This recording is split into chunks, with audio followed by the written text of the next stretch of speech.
What is a person's worth? Is it the number in their bank account, the brand of their suit, or is it something deeper, something invisible to a passing glance? For Julian Croft, a titan of industry whose net worth eclipsed that of small nations, the answer was simple: value was transactional. But he was about to learn a lesson that would shatter his world, a lesson delivered by the one person he deemed utterly worthless.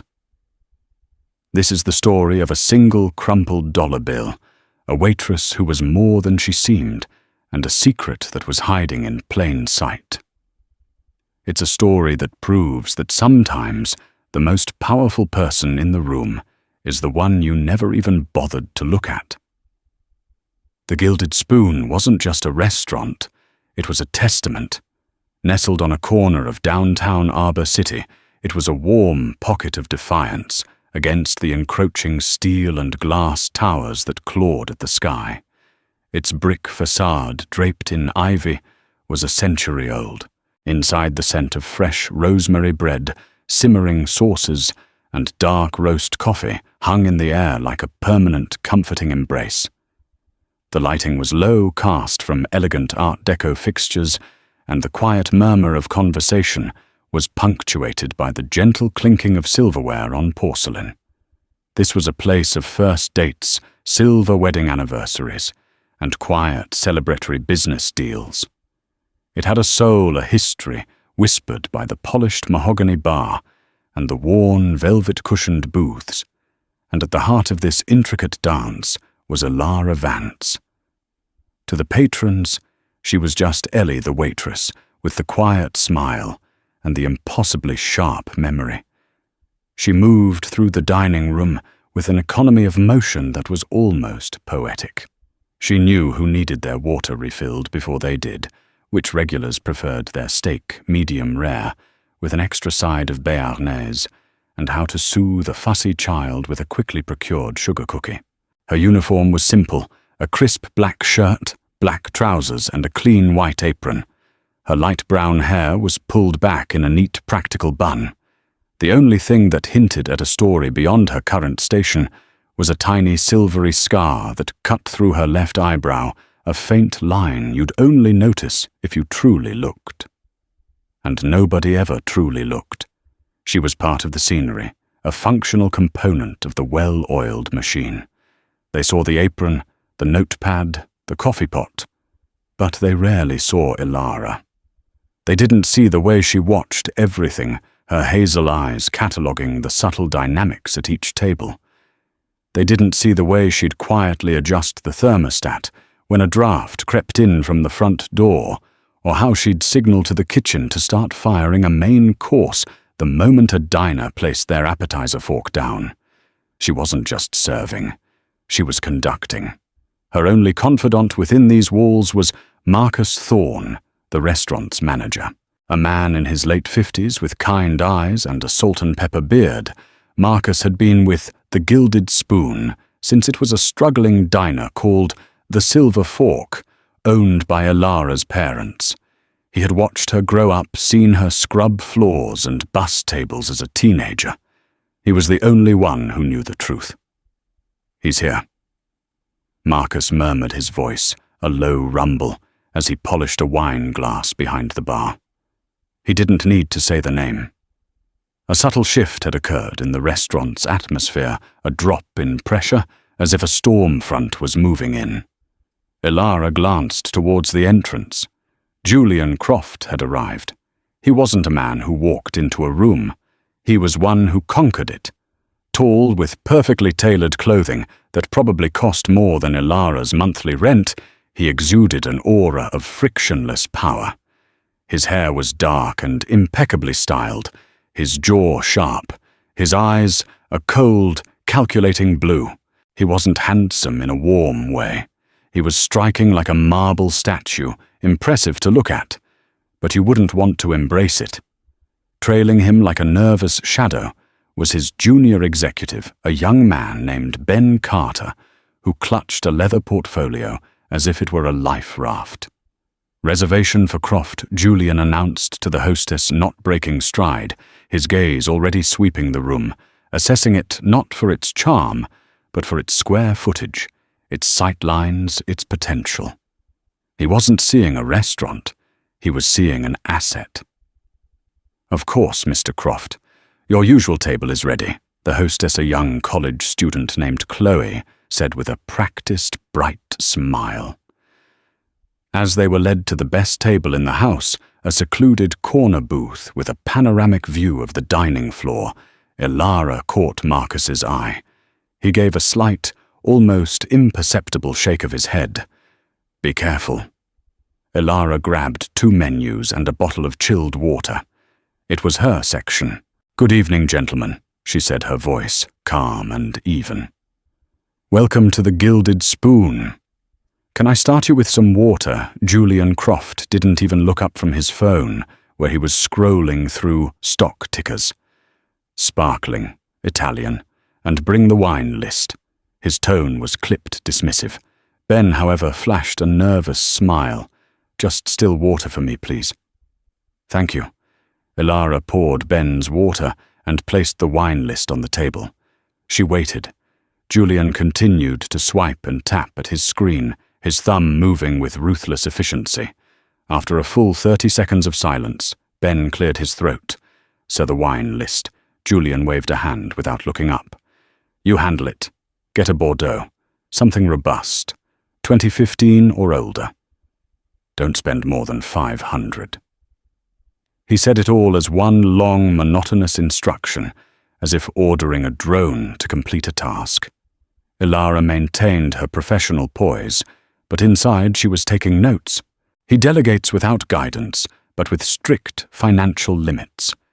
Cares about image, but more about the bottom line. Sees his subordinate as an extension of his will. The meal was a masterclass in detached criticism. When Elara presented the seared scallops appetizer, Julian stared at it for a moment before speaking to Ben. "Look at this. 5 scallops. Why 5? It's an inefficient number. It should be 4 or 6. Easier for plating, for portion costing. 5 is an emotional choice, not a logical one." He ate one, his expression unreadable. "The sear is adequate." Elara cleared the plates later. "How were the scallops, sir?" she asked, a standard part of her script. "Adequate." He repeated the word, landing like a thud. He finally looked at her, but his eyes didn't register her as a person. They scanned her uniform, her apron, as if she were a piece of equipment. "The service in this establishment is traditional, slow. How many tables are in your section?" The question was so out of the blue, it almost threw her. 4, sir. 4. Inefficient, he muttered to himself, turning back to Ben. "We could automate the ordering process. With tablets, increase a server's capacity to 8 or 10 tables. Reroute the floor plan to minimize steps from the kitchen.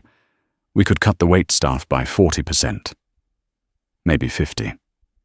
Ben nodded eagerly, scribbling in a small notebook. "Of course, sir. Streamline the human resource expenditure." Elara felt a cold knot tighten in her stomach. He was dissecting her home, her family's legacy, with the detached cruelty of a surgeon operating on a cadaver. He wasn't just a rude customer. He was a predator circling his prey. The rest of the meal continued in the same vein. The filet mignon was predictable, the risotto lacking in novelty. He wasn't tasting the food, lovingly prepared by their head chef, Leo, who poured his heart onto every plate. He was analyzing a product, breaking it down into its component parts, and finding it wanting in a spreadsheet. Finally, the ordeal was over. Elara brought the bill. It came to 850, including the expensive Bordeaux. She placed the leather billfold on the table and retreated to a respectful distance. Julian didn't even open it. He pulled out a sleek black credit card, a card rumored to have no limit, and handed it to Ben. "Take care of it." Ben processed the payment, filled out the merchant copy, and placed it back in the billfold. As they stood up to leave, Julian paused. He reached into his pocket, his hand rummaging for a moment, before pulling out a single crumpled dollar bill. He tossed it onto the table. It fluttered down next to the half-empty water glass, a stark, insulting gesture. He looked directly at Alara for the first time all night, a smirk playing on his lips. "For your trouble," he said, his voice dripping with condescension. Then he turned and swept out of the restaurant, Ben scurrying behind him. The entire staff fell silent. Every server, every bus boy had seen it. The air crackled with shared indignation. Marcus walked over to the table, his face a thundercloud. He looked at the credit card slip. Ben had added no tip. The grand total paid was exactly $874.50. The crumpled dollar was the entirety of the gratuity. That arrogant son of a... Marcus began, his voice shaking with fury. He reached for the dollar bill as if it were contaminated, but Alara's hand shot out and gently covered his. "Leave it, Marcus," she said. Her voice was unnervingly calm. "Ellie, that's not just an insult to you. It's an insult to this entire house, to everything your parents built." Alara looked down at the single dollar. She saw the creased, tired face of George Washington. For a moment, she wasn't seeing the first president. She was seeing her father, his face creased with worry, counting out the day's meager earnings from the old diner. She was seeing her mother, who always said that every dollar and every customer mattered. She slowly picked up the bill, her fingers smoothing out the wrinkles. Her expression was no longer that of a mild-mannered waitress. A fire had been lit in her hazel eyes, a hard, determined glint that replaced her usual quiet deference. This wasn't about a tip. It was a declaration of war. "I know," she said, her voice low and steady, a promise and a threat all in one. "He has no idea what he's just done." She folded the dollar bill neatly and tucked it into her apron pocket. It felt heavier than a simple piece of paper. It felt like a gauntlet that had been thrown down, and she was about to pick it up. The final patron left just after 11, and the familiar, comforting ritual of closing began. The clatter of dishes being stacked, the low hum of the industrial vacuum, the scent of lemon cleaner mingling with the lingering aroma of coffee. For the staff, it was the wind down of another long shift. For Alara tonight, it was the calm before she unleashed the storm. Once the floors were mopped, and the last of the staff had clocked out their goodbyes, laced with simmering resentment over the Croft incident, only Alara and Marcus remained. The dining room was dark, save for a single ghost light on the bar.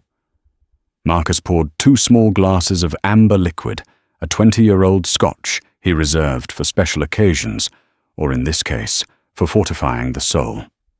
He slid one across the polished bar to Alara. "I still can't believe the audacity of that man," Marcus seethed, shaking his head. "To do that so publicly. It was a power play, Ellie. He was marking his territory." Alara didn't respond immediately. She was no longer in her waitress persona. She had taken her hair down from its tight bun, and it fell in soft waves around her shoulders. Her posture had changed. She stood taller, her shoulders squared. The apron was gone. The weary deference had been shed like a skin, revealing the woman beneath. She took a slow sip of the Scotch, letting the peaty warmth spread through her chest. She finally agreed, her voice resonating with a new authority in the empty room. "But he's mistaken about who owns the territory." She pulled the crumpled dollar from her pocket and laid it flat on the bar, a centerpiece between their 2 glasses. "This isn't a tip, Marcus.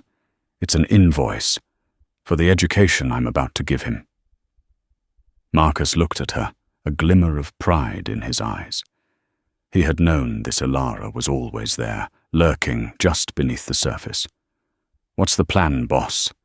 He asked the word boss, both a term of endearment and a statement of fact. This was the secret of the Gilded Spoon, a secret so well kept that only Marcus knew it. The restaurant was not owned by some distant faceless corporation. It was owned wholly and completely by Vance Enterprises, and the sole proprietor and CEO of Vance Enterprises was the woman standing before him, Clara Vance.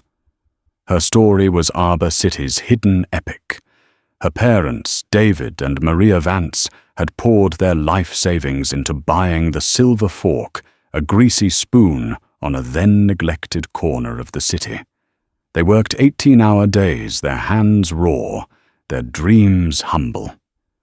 They wanted to build something that would last, something for their daughter. Clara had grown up in that diner, doing homework in a corner booth, the smell of frying bacon her constant companion. Then tragedy struck. A fire started by faulty wiring in the old building next door had gutted the diner. Her parents lost everything. The insurance payout was a pittance, not nearly enough to rebuild. The stress and heartbreak took their toll. Her father suffered a fatal heart attack 6 months later, and her mother, lost without him, passed away within the year. At 19, Clara was an orphan, with nothing but a charred property title and a mountain of debt. But David and Maria had given their daughter more than a diner. They'd given her a spine of steel. While her friends went to college parties, Clara worked 3 jobs. She was a barista, at dawn a data entry clerk by day, and a cleaner at a law firm by night. In her spare moments, she lived at the public library, devouring books on business management, finance, and corporate law. She took online courses in accounting and culinary arts. She was fueled by grief rage and a burning desire to rebuild what her parents had lost, but to build it better, stronger, a fortress they would be proud of. Slowly, painstakingly, she clawed her way back. She took out a high-risk loan using a brilliantly crafted business plan as her only collateral. She didn't just rebuild the diner, she reimagined it. She honored its soul, but gave it a new body. The silver fork became the Gilded Spoon. She designed every detail from the custom light fixtures to the thread count in the napkins. She personally interviewed and hired every single member of her initial staff, including a young, passionate chef named Leo Martinez, who shared her vision. And when it opened, she made the most crucial decision of all. She promoted Marcus, her parents' most loyal employee, to manager, and she went undercover. My father always said, "You can't run a ship from the admiral's quarters. You need to know how the bilge pumps work," she explained to a stunned Marcus at the time. "I need to know this place from the floor up. I need to hear what customers say when they think the owner isn't listening. I need to know if my staff is happy, if the suppliers are reliable, if the plumbing in the ladies' room is backing up again. I need to be the ghost in my own machine." So for 5 years, she had been Ellie the waitress, the invisible hand guiding her own creation. She knew the business's strengths and weaknesses with an intimacy no CEO staring at a report could ever achieve. She knew Leo was struggling to support his sister's medical treatments, that Chloe the hostess was a brilliant pre-law student, that one of the busboys was a gifted artist saving up for art school. They weren't human resources, they were her people, her family, and Julian Croft had just threatened her family. Tomorrow morning, Clara said, her gaze fixed on the dollar bill, the Arbor City Chronicle is going to run a front-page story. Croft is announcing his new downtown development project, the Croft Spire, a massive mixed-use tech campus and luxury condo tower. Marcus's blood ran cold, and we are ground zero. Clara finished, the Gilded Spoon and the 3 adjacent lots. He wants to level this entire block. He thinks he's negotiating with some small-time property owner he can bully into selling. He's been sending feelers for weeks, Marcus confirmed. Lowball offers addressed to Vance Enterprises. I've been stonewalling them, telling them the owner is reviewing the proposal." "Good," Elara nodded. "Keep doing that. Frustrate him. Make him impatient. An impatient man makes mistakes." She looked around the darkened dining room, her eyes lingering on the empty tables. "He sees this place as an obstacle, a line item on a budget. He doesn't see the stories in these booths. Mrs. Gable's 90th birthday party last year. The Millers who have had their anniversary dinner at table 7 every year for 30 years, even back when it was the silver fork. He wants to erase all of that for another monument to his own ego." Her plan began to take shape, spoken into the quiet room. "He'll be back." Men like Croft can't stand being ignored. They're used to people jumping when they snap their fingers. He'll come back to try and get a read on the place to find a weakness. And when he does, I'll be here refilling his water, listening to every word he says. She took a final sip of her scotch.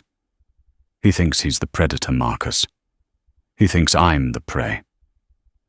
We're going to let him keep thinking of that right up until the moment the trap springs." The next morning, just as she had predicted, the news broke.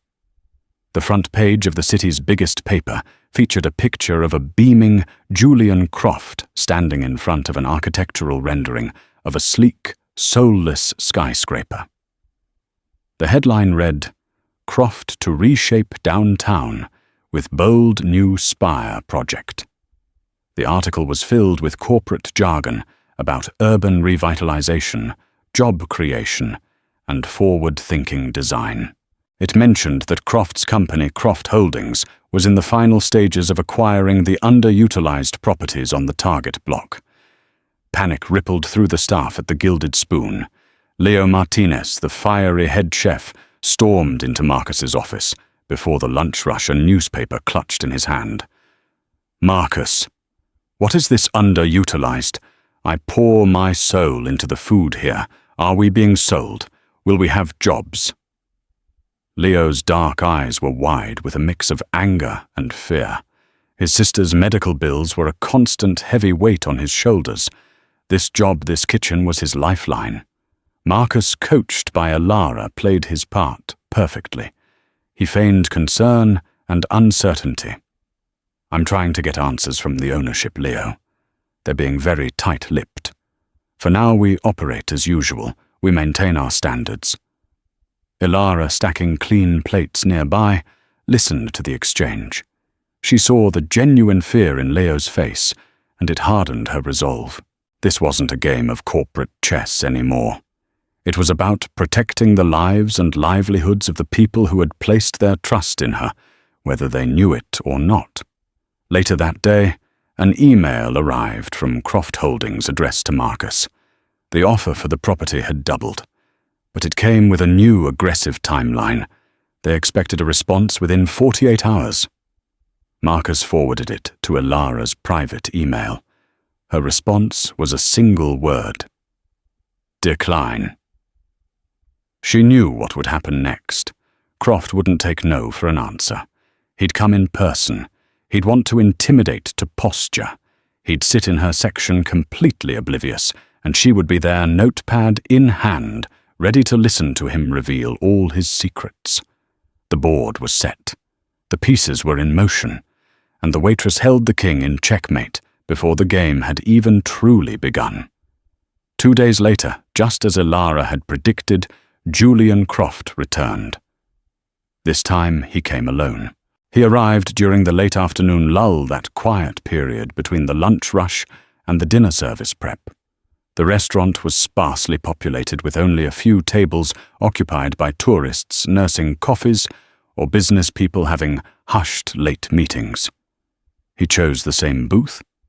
Elara saw him enter, and her heart gave a steady, determined thump. Showtime. She smoothed her apron, picked up a menu, and approached his table with the same quiet deference as before. "Mr. Croft, welcome back," she said, her voice a perfect blend of professional courtesy and subservience. He actually looked at her this time, a flicker of recognition in his cold blue eyes.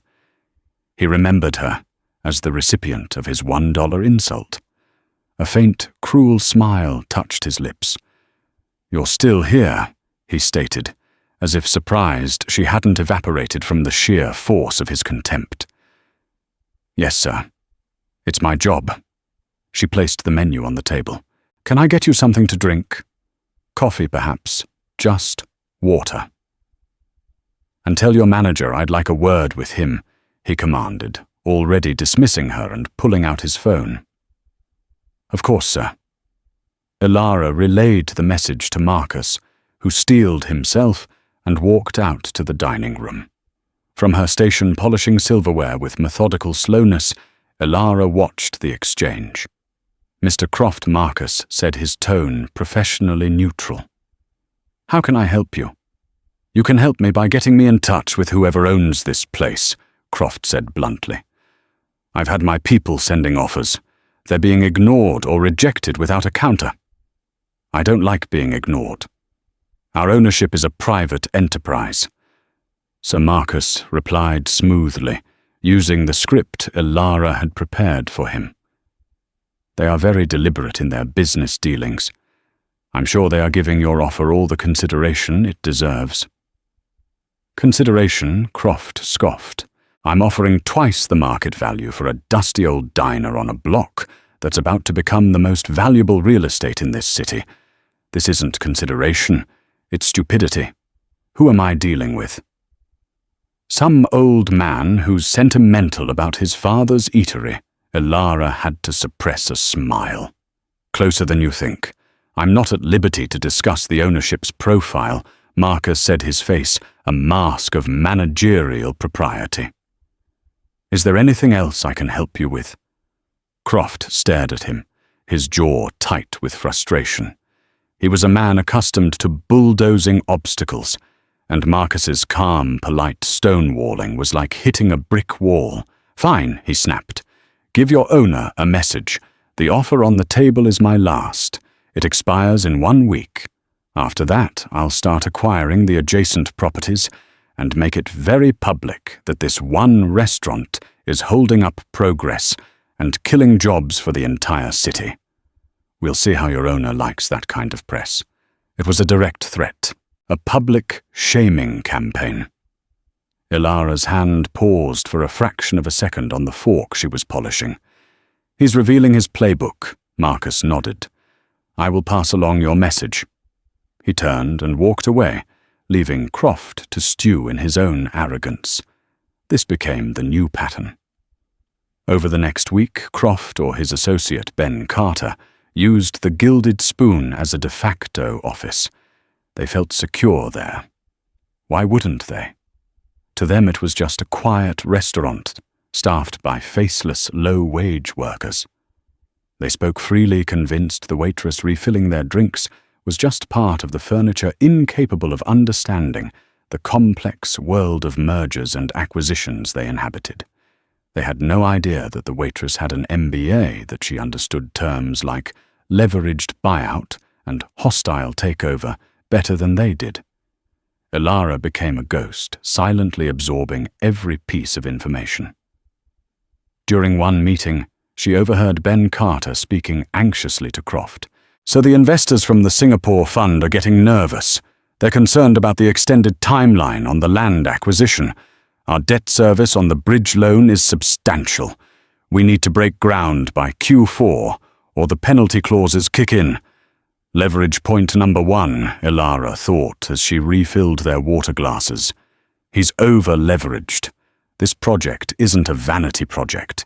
It's a necessity to keep his financial empire afloat. He's desperate." Another time, while clearing a nearby table, she heard Croft on a hushed, angry phone call. "Look, Isabella, stay out of it. This is my play. I don't care what your sources say. I have the block locked down. No, it's not a done deal yet, but it will be. Don't you dare make a move." Ilara mentally filed the name away. Isabella. A quick search on her phone in the staff break room revealed Isabella Rossi, CEO of Rossi Developments, Croft's primary and most ruthless competitor. The two had a long history of poaching deals from each other. Leverage point number 2, she mused. He has a rival circling waiting for him to show weakness. If she knew how precarious his hold on this deal was, she could make a competing offer either to me or to his investors. The pressure was also building inside the restaurant. Leo the chef grew more agitated by the day. The uncertainty was eating at him. One evening he pulled Ilara aside in the kitchen, his chef's whites stained with tomato sauce and sweat. "Ellie, I have to be honest with you," he said, his voice low. "I got an offer. Executive chef at the new Hyatt downtown. It's stable. Good benefits. My sister. The bills." He trailed off, looking miserable. "I don't want to leave. This place is my home, but I can't risk my family's future on an owner who won't even tell us what's going on." Ilara's heart ached for him. This was the real-world consequence of her secrecy. She placed a hand on his arm. "Leo, can you give me 1 more week, please? Trust me. Don't take the offer yet. I promise you this restaurant isn't going anywhere. Your work, your future, it's safe here." He searched her eyes, seeing not just a fellow employee, but a deep, unwavering sincerity. He didn't understand why, but he felt a strange sense of reassurance from her. "Okay, Ellie," he sighed. 1 more week. For you." The final piece of the puzzle fell into place 2 days before Croft's deadline. He was in his booth with Ben, and their moods were foul. The stonewalling from Vance Enterprises had clearly reached a breaking point. They rejected the final offer this morning. Croft snarled, his voice a low growl. Just a 1-line email from that stoic manager. The owner respectfully declines. Who the hell are these people? Ben, ever the sycophant, tried to placate him. So perhaps we can move on to the next phase, the public pressure campaign. And there's always the Councilman Miller angle. Croft shot him a venomous look. "Don't say that name out loud, you idiot." He lowered his voice even further, but not low enough for the silent waitress at the adjacent table who was meticulously wiping down a cruet set. The payment to Miller's consulting firm was supposed to be our ace in the hole for the zoning variance. It's our guarantee to bypass the historical preservation committees. If word of that gets out before we have the land title, the whole project implodes. It's our last resort, our insurance policy. Ilara felt a jolt as if she'd touched a live wire. There it is, the final nail for his coffin. Not just desperation, not just competition, but corruption. A payoff to a city councilman. It was dirty illegal, and exactly the kind of leverage that could turn a negotiation into an unconditional surrender. She retreated to the kitchen, her mind racing. She had all the pieces now. His financial desperation, his vulnerable timeline, his circling competitor, and now a potentially criminal conspiracy. She walked into Marcus's office. He was on the phone, looking stressed. She held up a hand, and he quickly ended the call. "It's time," she said, her voice devoid of any waitress-like softness. It was the voice of a CEO about to close the most important deal of her life. "What did you get?" Marcus asked, leaning forward. "Everything," she replied. "Set up a meeting. Tell Croft's office that the owner of Vance Enterprises has agreed to meet him in person. His final chance to make his case." Marcus's eyes widened. "Hear, hear," Ilara confirmed. "After hours. Tomorrow night. Tell him to come alone. He'll think he's finally won." Marcus said, a slow smile spreading across his face. "He'll walk in here, expecting to strong-arm some old man into signing away his legacy." "Yes, he will," Ilara said, a dangerous glint in her eye. "He's coming for a negotiation, but he's walking into a reckoning." She pulled out her phone and composed a cryptic anonymous email to a certain Isabella Rossi. It contained only a time, a place, and a suggestion to be observant. Sometimes the best way to win a war is to ensure your enemy's other enemies are watching. The following night, the Gilded Spoon was a theatre of ghosts. The last dinner service had ended, the staff sent home, with promises of a special deep clean and inventory that only Marcus and Elara would be conducting. The dining room, usually filled with the warmth of life, was silent and cavernous. The tables stood like shadowy sentinels in the dim light, cast from the bar, their white tablecloths glowing faintly. The air was thick with anticipation. Marcus stood near the entrance, dressed in a sharp suit rather than his usual manager's attire. He looked less like a host and more like a sentinel guarding a sacred space. He checked his watch. 10:00 p.m. On the dot. Across the street, parked in the shadows, a black town car sat with its engine off. Elara, watching from a slit in the curtains of an upstairs window, her small private office disguised as a storage room, saw the silhouette of a woman in the back seat. Isabella Rossi had taken the bait. Perfect. A sleek silver Aston Martin purred to a stop in front of the restaurant. The driver's door opened, and Julian Croft emerged. He was dressed in a dark, impeccably tailored suit, an image of corporate power and predatory confidence. He straightened his tie, shot a look at the restaurant's facade, as if it were a wounded animal, and strode towards the door. He was a shark smelling blood in the water, convinced he was about to land the killing bite. Marcus opened the door just as Croft raised his hand to knock. Mr. Croft, Marcus, said, his voice a low, formal rumble. "We've been expecting you." Croft stepped inside, his expensive leather shoes echoing on the polished hardwood floors. His eyes swept the empty room, a triumphant smirk playing on his lips.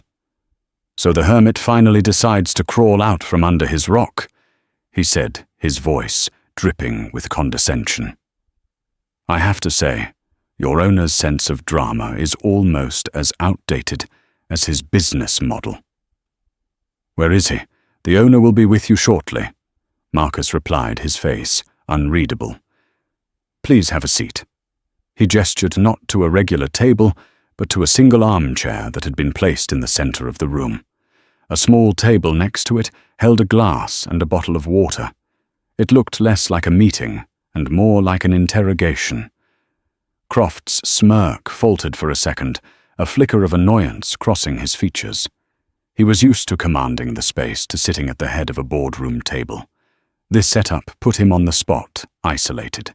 He clearly disliked it, but his arrogance won out.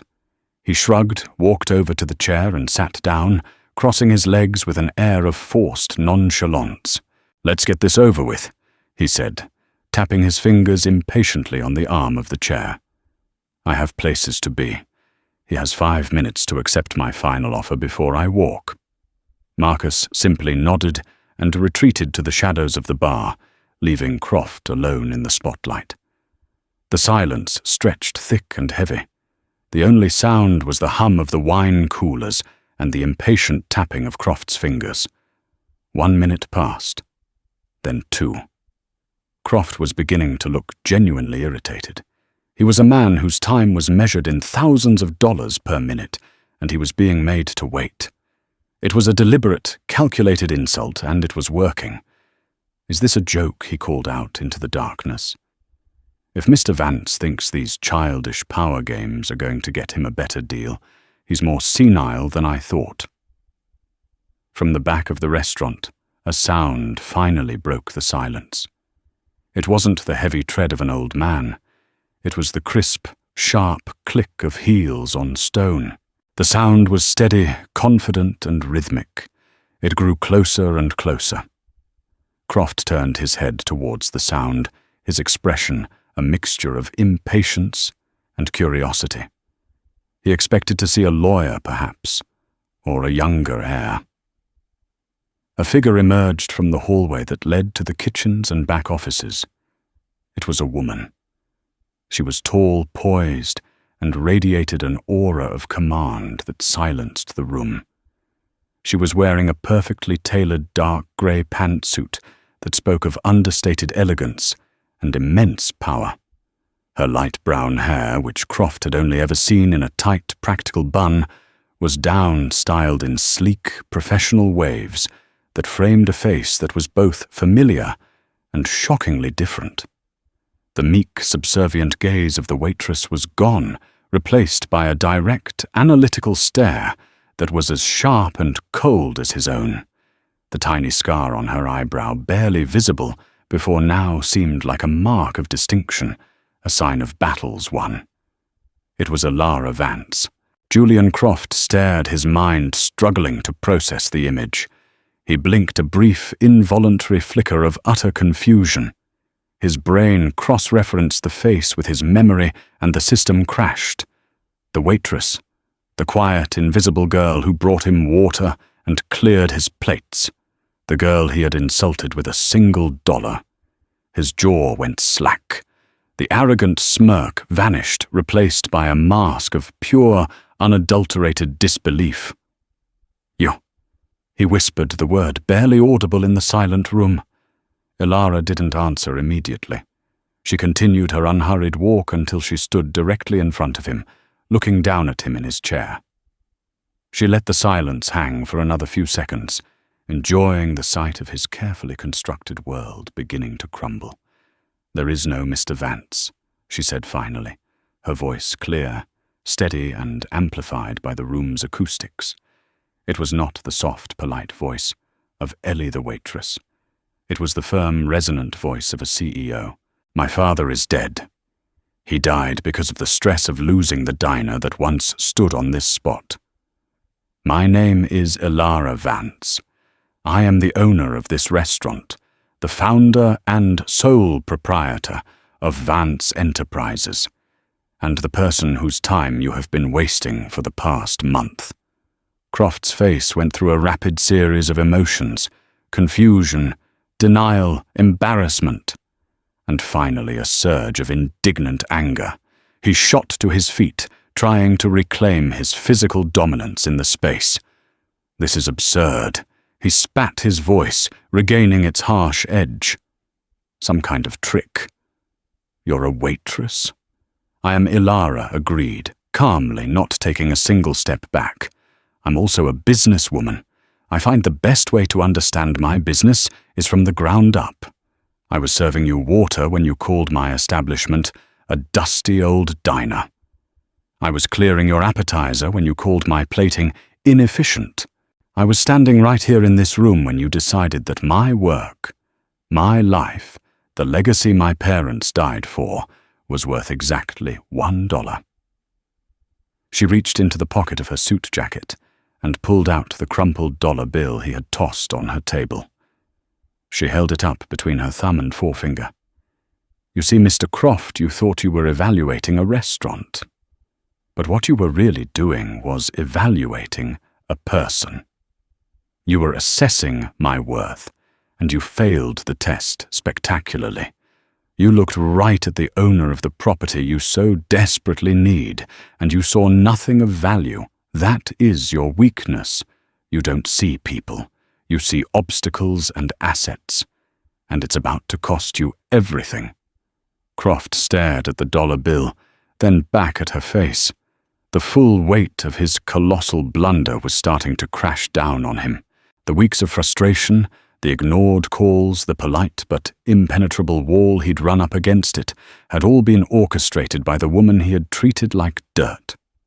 The humiliation was a physical blow. But he was Julian Croft. He didn't crumble. He snarled.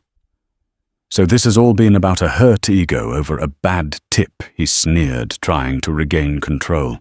"Fine, you've had your little moment of drama. It's very theatrical. Now let's talk numbers. What's your price? Name it. Everyone has a price." Clara smiled, but it was a cold, sharp thing. It didn't reach her eyes. "You're right, I do have a price," she said. "But it's not what you think." She took a step to the side, gesturing towards the empty room. "This isn't about money, Julian. This is about respect. Something you know nothing about.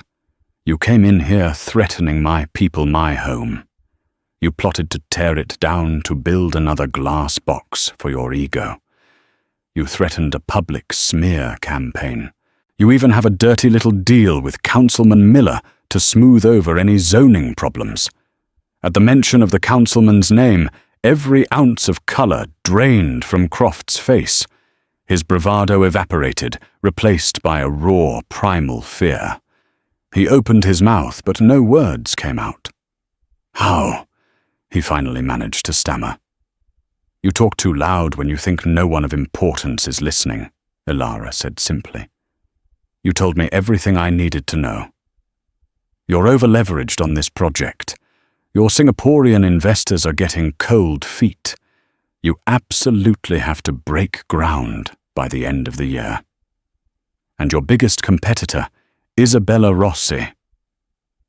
Ilara paused and glanced meaningfully towards the front windows, is likely very interested to know just how fragile your position is.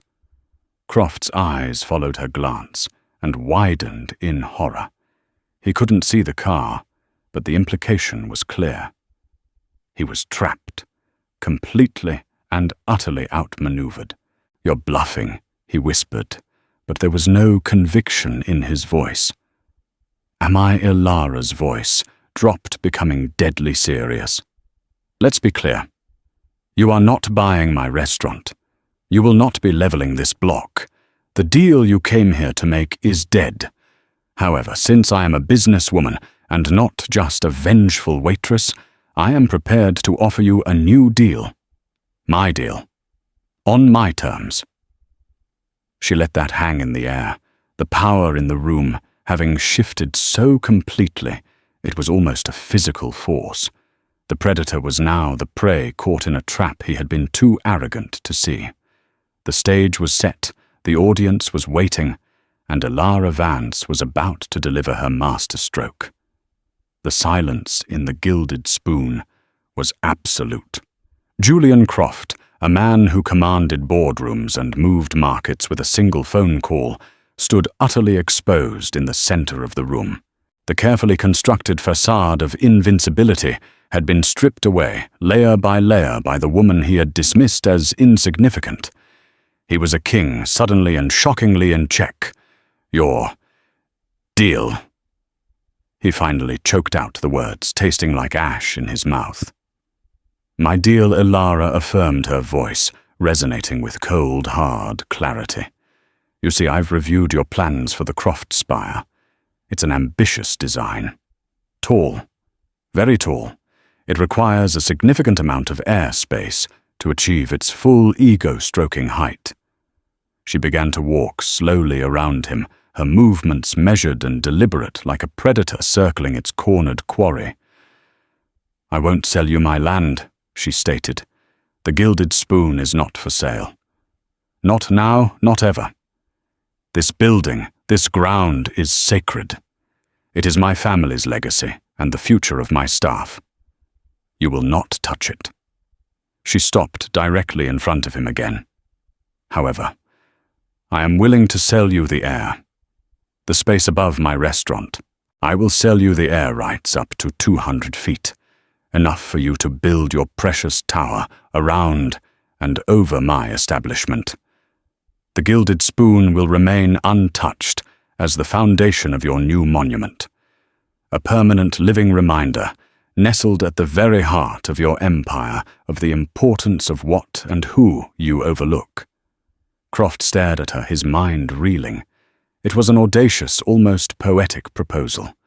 To have his grand symbol of power built around the very thing he had tried to destroy, a constant daily monument to his own hubris. And the price for these air rights? He asked, his voice strained. He was already calculating, trying to find a way to twist this to win. "The price isn't monetary," Ilara said, shattering his last hope of a simple transaction. "Your money is worthless to me here.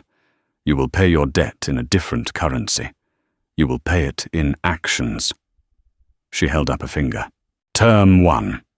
You will finance in perpetuity a full renovation and technological upgrade of my restaurants, kitchens, and facilities. My chef, Leo Martinez, will be given a budget which I will determine to create the finest kitchen in this city.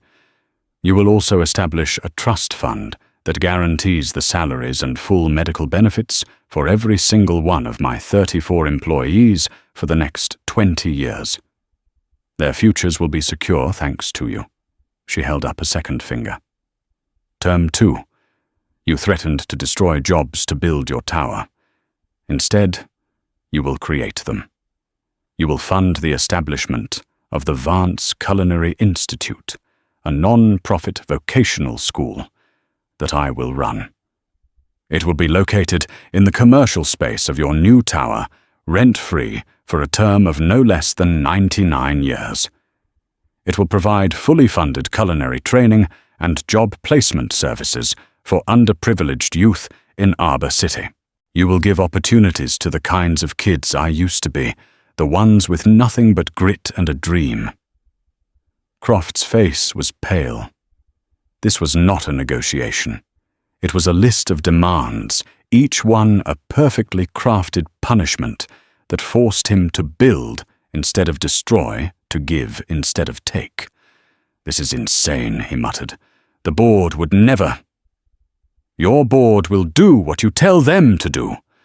Elara cut him off sharply, especially when the alternative is the deal for the Croft Spire collapsing entirely, which it will.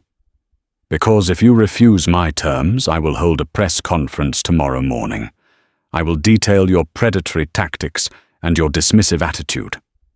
And then I will hand over a neatly compiled file to the Arbor City Chronicle detailing your consulting payments to Councilman Miller. I wonder how your Singaporean investors will feel about funding a project mired in a public corruption scandal. She took a step closer, her voice dropping to a near whisper. "And just in case you think you can weather that storm, I will also make a phone call to my new friend, Isabella Rossi. I'm quite certain she would be happy to buy out your nervous investors at a discount and take this entire project off your hands. She might even be willing to meet my terms. Shall we find out it was a complete checkmate? Every escape route was cut off. He was ruined if he said no, and humbled if he said yes. He had come here to dictate terms, and was now being handed articles of surrender.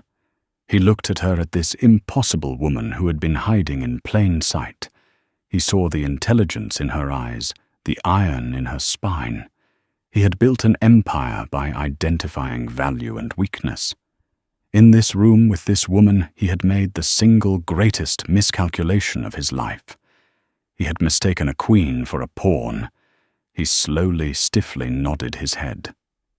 It was a gesture of utter defeat. "I accept your terms." "You will do more than accept them," Elara said, pulling a pre-prepared document from her suit jacket. It was a letter of intent drafted by the best lawyers her quiet fortune could afford. It outlined every single one of her terms in ironclad legal language. "You will sign this. Now. It is a legally binding commitment to enter into the final agreement as I have laid it out. Marcus will witness it." Marcus emerged from the shadows of the bar, a pen in his hand. He placed the document and the pen on the small table next to Croft's chair. Julian Croft looked at the paper, then at Elara, then at Marcus. The two of them, the manager and the waitress, stood before him as the architects of his downfall and his salvation. With a hand that trembled almost imperceptibly, he picked up the pen. The sound of his signature scratching across the paper was the only sound in the vast, silent room. It was the sound of a new world order being born. Once he was finished, he let the pen drop. He looked like a man who had aged a decade in an hour. "Is that all?" he asked, his voice hollow. "No," Elara said softly, her tone shifting slightly. The hardness receded, replaced by something that resembled a teacher's firm disappointment rather than a victor's gloating. "There's one more thing." She walked over to the bar and returned, not with a legal document but with a plate. On the plate was a single, perfect slice of Leo's signature dessert, a salted caramel and chocolate tart. She placed it on the table in front of him. "You never finished your meal," she said. "You analyzed it, you critiqued its efficiency, but you never actually tasted it. You never understood what it was. This is what we do here. We create something beautiful out of simple ingredients. We provide comfort. We make people happy. This is what you almost destroyed. I want you to remember that." Croft stared at the tart. He looked up at Clara, the waitress who was his new, silent business partner, the woman who had taken everything from him, and, in a strange way, given him a chance to be something more than just a shark. Without a word, he picked up the fork. He took a bite. And for the first time in a long time, Julian Croft simply tasted his food. In the end, Julian Croft did build his tower. The Croft Spire now stands as the tallest building in Arbor City. But at its base, nestled like a jewel in the heart of the steel giant, the gilded spoon still stands, its warm lights spilling onto the pavement. Inside, Leo Martinez cooks in a state-of-the-art kitchen. The staff works with the security of a guaranteed future. And every evening, a new generation of chefs at the Vance Culinary Institute learns that food is about more than just profit margins. Julian Croft became a different man. Not a saint, but a man humbled. A man who learned to see the people who polished the floors and poured the coffee. He became a silent benefactor, his name attached to a project born from his own arrogance, forever tied to the woman who taught him the true meaning of value. Clara Vance's story is a powerful reminder that worth isn't worn, driven, or owned. It's earned. It's the integrity you show when no one is watching and the strength you hold in your convictions. The world is full of invisible heroes and quiet giants, the Clara Vances in our own lives, whose true power lies just beneath the surface. Have you ever encountered someone who was far more than they seemed? Share your stories in the comments below. Let's celebrate the unsung heroes among us. If this story moved you, please hit that like button. Share it with someone who needs to hear it, and be sure to subscribe for more true stories that reveal the extraordinary in the ordinary. Thank you for watching.